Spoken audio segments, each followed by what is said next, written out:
大家好，欢迎回到视野环球财经，我是 Rhino， 现在是美东时间22年7月29号周五晚上的7点45分。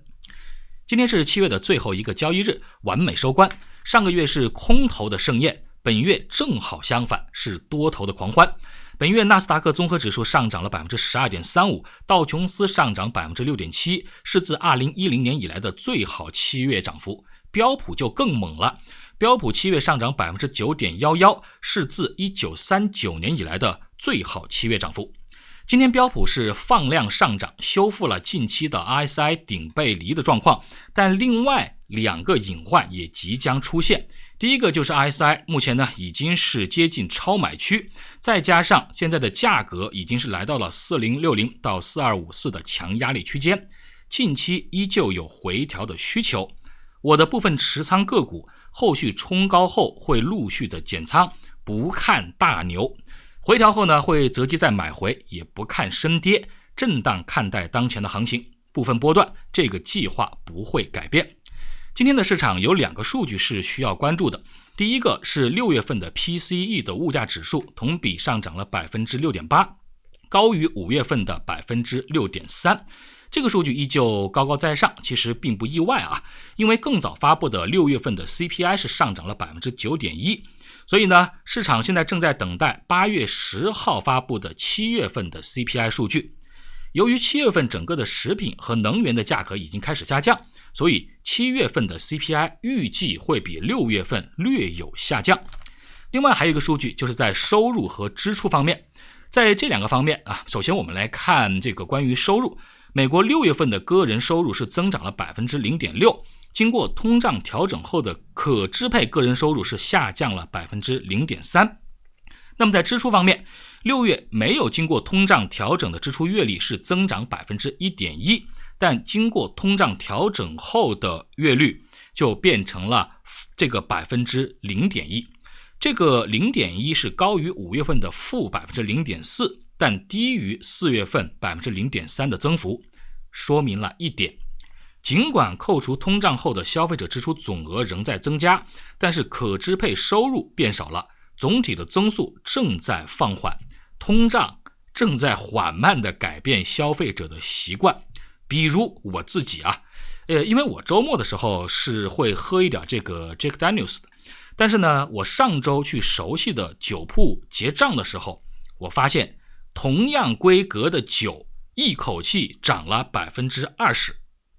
我以为老板算错了，老板说没错，确实是涨价了。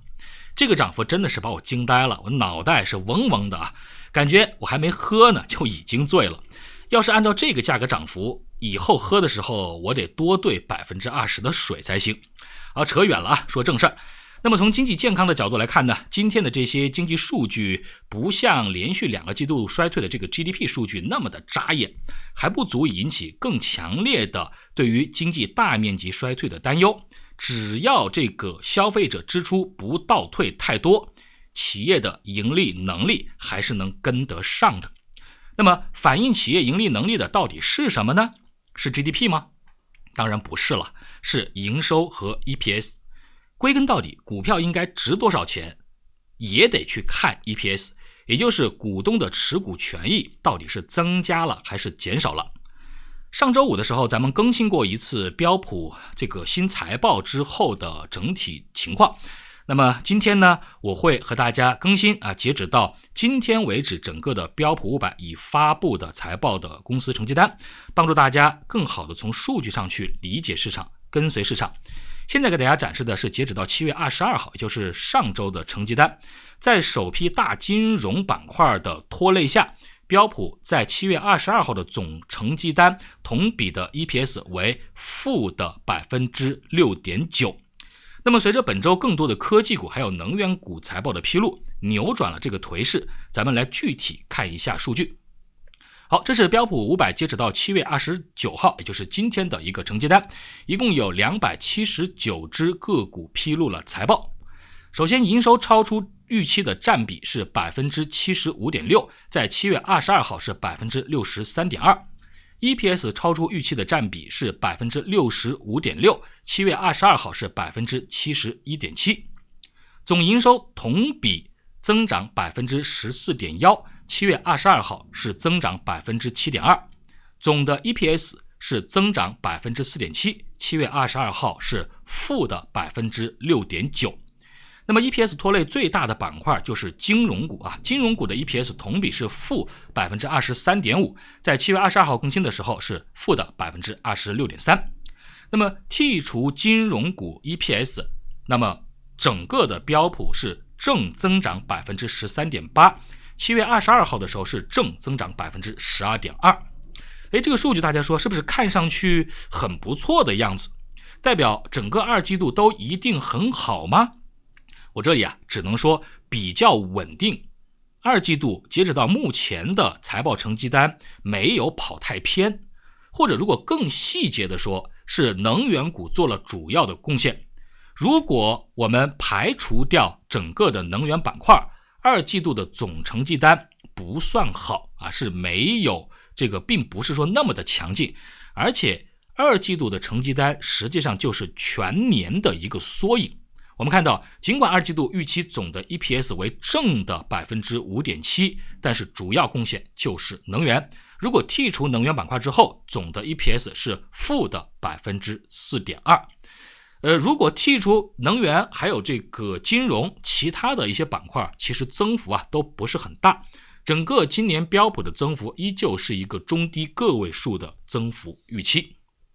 那么本周的这个财报这是我们说需要去从整体上去理解的。到现在为止呢，我还没有去和大家来更新关于在标普的一些这个点位的新的位置。那么因为暂时最近呢，它都是处于一个反弹向上的一个区间，所以现在大家呢这边还是应该从这个角度，技术面的角度去考量因为我个人在这个位置，我原来讲过，我会提高警惕，后面我陆陆续续我该减仓的股票我还是会去减仓的。这里我还是要提醒一下，下周如果继续上攻，很多的股票其实都到了可以去减仓的位置了。好，那么本周的这个财报发布之后呢，其实我还确定了另外一件事情，就是有2个行业的这个增长行业的情况我现在是比较确定了。第一个呢就是云计算行业，它这个增速是依旧非常迅猛的。为什么呢？因为在本期的财报里边，咱们看到亚马逊的云业务是营收增长 33%， 微软的这个云业务增长是 46%， 谷歌的云业务是增长了 36%， 说明在这个细分行业依旧在高歌猛进。第二件事就是今天我要明确的提出一个警告，就是芯片半导体行业整个市场的炒作氛围正在转向。第一个是 PC 和手机出货的下滑趋势刚刚开始，第二个是对于芯片短缺的担忧，这是最早的时候已经转变为对于芯片库存过高、供应过剩的担忧。从我现在目前掌握的数据来看我这里至少有3家芯片行业的龙头会在23年陷入增长停滞或者是衰退。今年的股价高点极有可能是未来2年的高点，它们分别是 MU、TXN 还有 LR4X 拉姆。我把数据给大家展示一下。MU 在今年22年8月份财年截止的增速是 40%， 预期到23年8月份它的增速会衰退 25%。这个地方衰退指的是同比今年它的 EPS 会往下走不会增长。那么第二个呢是 TXN 2022年的增速12月份是 13%， 但2023年的增速就会衰退 5%。 另外一个是拉姆是在昨天的财报出来之后呢，2022年的增速是 12%， 但是23年的增速是负的 3%。所以这3只个股是目前我看到的在已经披露的财报里边明确了在明年有增速停滞或者说是负增长的3家公司，也就意味着他们的股价的上行空间就被压制住了。所以呢我这里拿出这个话题是想提醒长线的投资者一定要注意这个逆风期。你可能说我把股票拿着不动，然后一直拿着应该也没有问题，但是你要想一想，今年的股价高点有可能是未来2年的高点，你这个里边有没有可能去调仓，对吧？或者是做别的事情，你的钱放在里边，如果它也没有很高的股息给到你，你这里边呢是一个很明显的一个浪费时间啊，浪费了太多的时间，因为它的确定性已经不那么高了，它的确定性能涨多少取决于大盘跟着跑一跑，估值 PE 的摆动而已，从业绩上可想象的空间它就不是那么的大啊。好，长线投资者呢提醒大家注意这个逆风周期。从另外一方面来讲，我更担心的是整个的芯片行业的炒作氛围转向之后，会不会向更多的股票蔓延，会不会被大幅调低增长预期。所以呢，在芯片股的投资上，我这里呢还是给大家一点小小的建议啊，你应该谨慎的去选择。你要么就选择增速本来就挺快的，就算以后被下调了预期，它依旧是行业的领先者，不容易被竞争对手抢夺市场这样的半导体股票。